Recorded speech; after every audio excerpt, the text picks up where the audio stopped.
La désinformation sévit, paraît-il, c'est ce que dit Joe Biden. Alors, c'est ce qui bredouille, parce que c'est grand-père Simpson, je sais pas si... Ça sent la naphtaline, pareil, hein, ça broute, on a l'impression de capter une radio, mais d'une autre période, d'une autre année. C'était peut-être pendant la guerre du Vietnam. Il y a ça qui me fait rire, donc le mec te parle d'une grande période de désinformation. Il y a un décalage, hein. C'est à l'époque où vous étiez encore président des États-Unis qu'il y avait une grande vague de désinformation, avec les fact-checkers, etc. Je sais pas si vous vous souvenez. Nous, on était considérés comme complotistes d'ailleurs, je sais pas si... Voilà.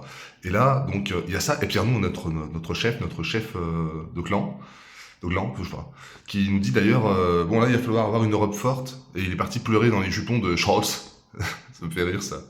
Ce mec nous a créé les pires ennemis qu'on puisse avoir. Il s'est embrouillé avec la Russie, il s'est embrouillé avec l'Algérie aussi, tiens. Il s'est embrouillé avec les États-Unis. Sauf que tous ces mecs sont d'accord, quasiment. Hein. Tu regardes par exemple Trump, il est plutôt favorable à l'arrêt de la guerre en Ukraine. Apparemment, hein, je sais pas si tu es au courant. Et lui, il s'est embrouillé avec ces gens-là, en fait, nous, Macron. Tous les mecs de l'ancien monde, qui ont fait que de la merde, qui aujourd'hui sont en stress, en sueur. Ils suent leur propre foutre.